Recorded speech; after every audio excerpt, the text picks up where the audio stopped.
नमस्ते, good morning.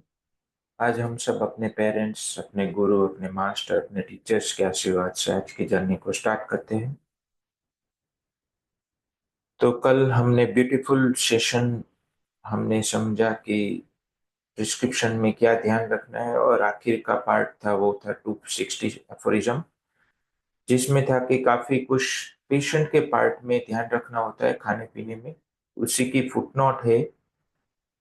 Fifth and six edition में लगभग सेम ही फुटनोट है, सिर्फ ये एक पार्ट एक्स्ट्रा ऐड किया हुआ है इन द सिक्स एडिशन, जो बोल्ड लेटर्स में लिखा हुआ है यहाँ पे। तो चलिए पढ़ते हैं fifth footnote of 260 aphorism. Coffee, fine Chinese and other herbs teas, ये सब कुछ किसके लिए है? तो वो है डिजीज कोजिंग एरर्स जो डाइट एंड रेजिमेन में होता है, जो अननोटिसली पेशेंट के पार्ट में चलता रहता है, उसको हमें रोकना है।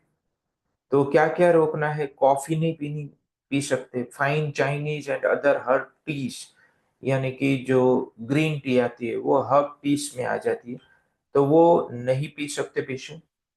Beer prepared with medicinal vegetable substances unsuitable for the patient state, beer नहीं पी सकता जिसमें वेजिटेबल सब्सटेंस से बनाई हुई हो, जैसे अ, द्राक्ष में से बनता है बियर, फिर फ्रूट बियर जो भी आते हैं, वो सब पेशेंट की स्टेट के लिए अगर अनसुटेबल है, तो वो सभी चीजें हम उसको नहीं पी देने सकते, वहीं नहीं दे सकते।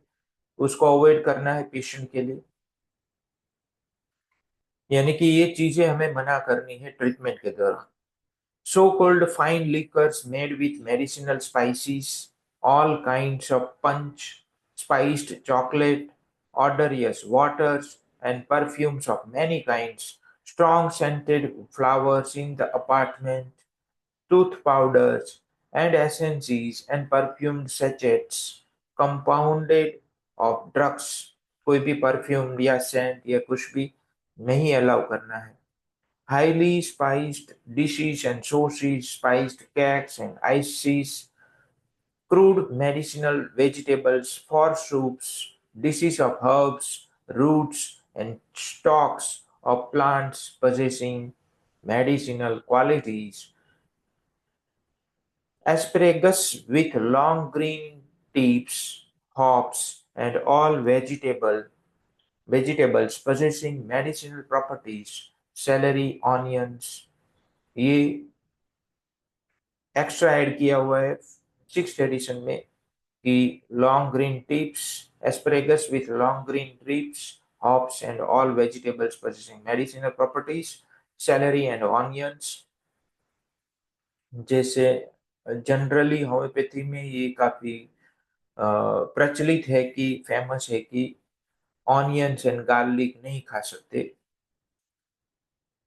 Old cheese and meats that are in a state of decomposition, or that possess medicinal properties, as the flesh and fat of pork, ducks, and geese, or veal that is too young, and sour wines। तो ये सब कुछ, ये जो bracket में है वो सब नॉन वेज की बात है। ought just as certainly to be kept from patients as they should avoid all excesses in food। जब भी होम्योपैथी की ट्रीटमेंट चलती हो तो पेशेंट किसी भी तरीके का एक्सेस ऑफ फूड नहीं कर सकता, चाहे भले ही अनमेडिसिनल सब्सटेंस हो फिर भी। And in the use of sugar and salt, उसको भी एक्सेस नहीं कर सकता शुगर एंड सॉल्ट को।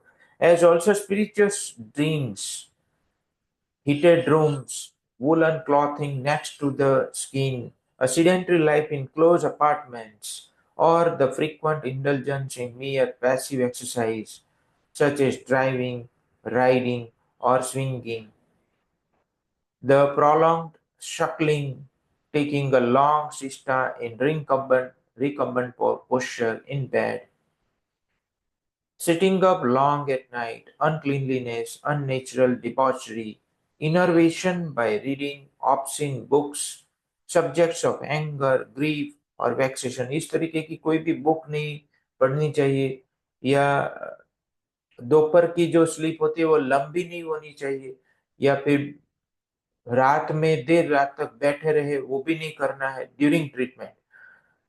लंबे टाइम तक बेबी को फीड नहीं करवाना है। प्रोलॉन्ग शकलिंग नहीं होनी चाहिए, यानी कि 3 साल 5 साल तक काफी लोग शकलिंग करवाते हैं, वो नहीं करना चाहिए। एंगर, ग्रीफ और वैक्सेशन ऐसे सब्जेक्ट की बुक हो तो वो नहीं पढ़नी चाहिए। A passion for play, over exertion of mind और बॉडी, स्पेशली आफ्टर मील्स, खाने के बाद ओवर एक्सर्शन नहीं करनी चाहिए माइंड एंड बॉडी की।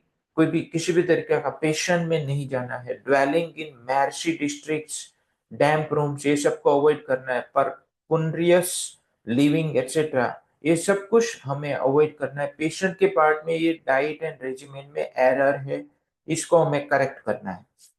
बिकॉज इनमें से किसी किसी में भी ये मेंटेनिंग कोज हो सकता है जो बीमारी को मेंटेन करता है।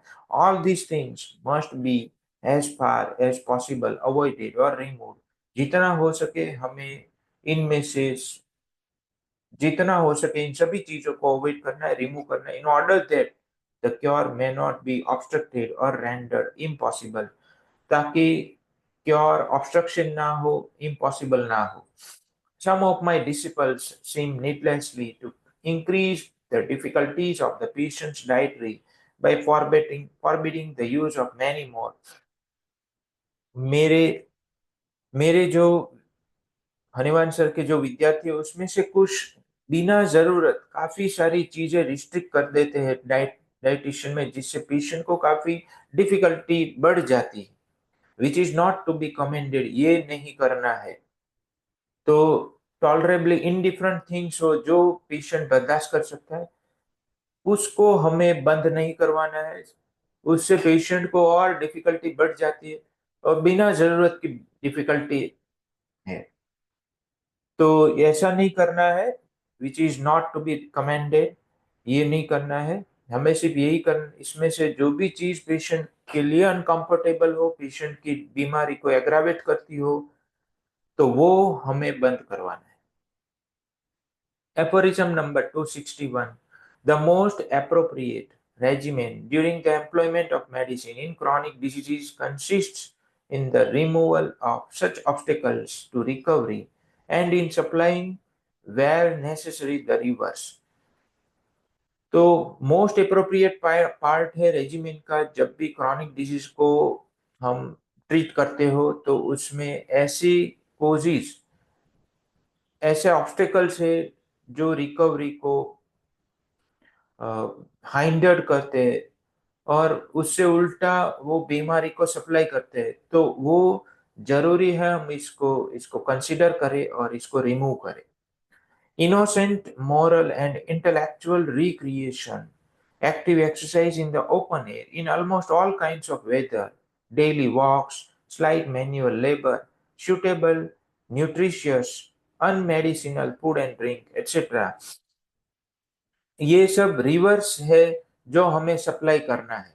यानी कि जो ऑब्स्टिकल्स टू रिकवरी है वो उसको हमें अप्रोप्रिएट करना है। और उससे उल्टा जो है, जैसे कि innocent moral and intellectual recreation, जैसे कि स्पिरिचुअल ज्ञान देना, उसको कोई बुक देना स्पिरिचुअल जो उसकी मोरल एंड इंटेलेक्चुअल को रिक्रिएट कर सके, वो हमें करना है। फिर पेशेंट को ओपन एयर में एक्सरसाइज वो कर सकता है हर एक वेदर में, उसमें डेली वॉक्स आ जाते हैं, स्लाइट मैनुअल लेबर आ जाते हैं, suitable nutritious and unmedicinal food and drink वो खा पी सकता है। और उसके साथ काफी कुछ और होता है, जैसे जैसे आप प्रैक्टिस करेंगे आपको वो सब चीजें आनी लगेगी। Aphorism 262. In acute diseases, on the other hand, except in cases of mental alienation,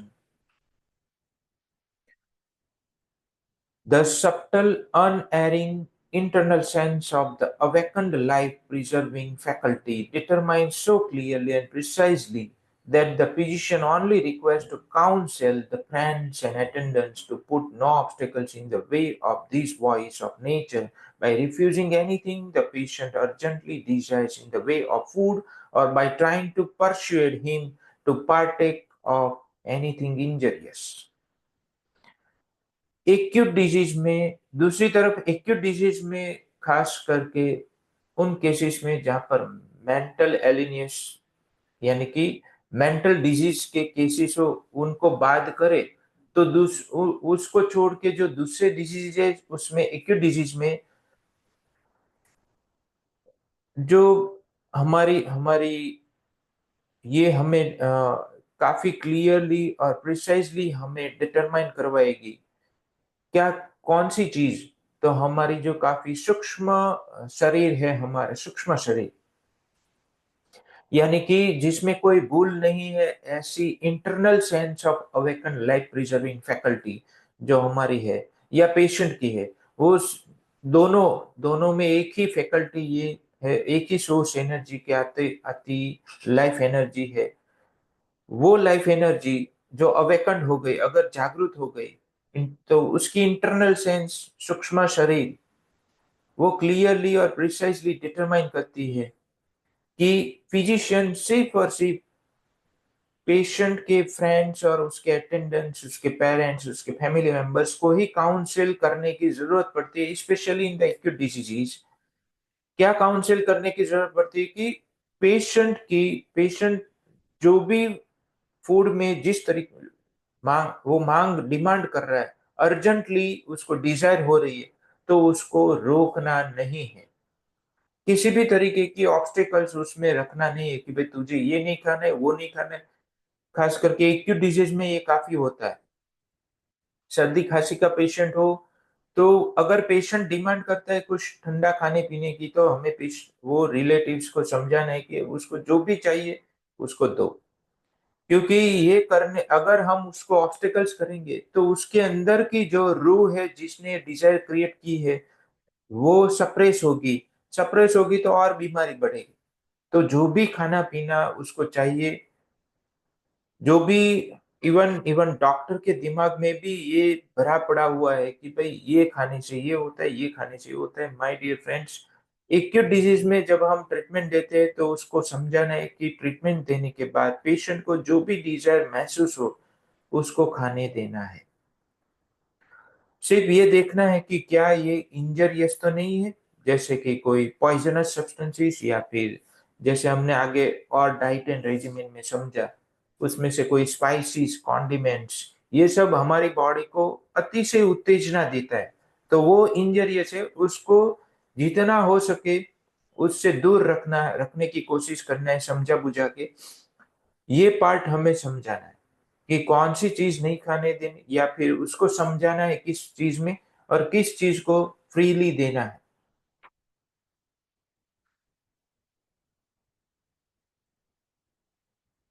तो आज के सेशन को हम यहाँ स्थगित करते हैं, कल फिर से आगे की जर्नी की ओर हम पढ़ेंगे और बढ़ेंगे। तब तक के लिए thank you, goodbye, take care, love you all.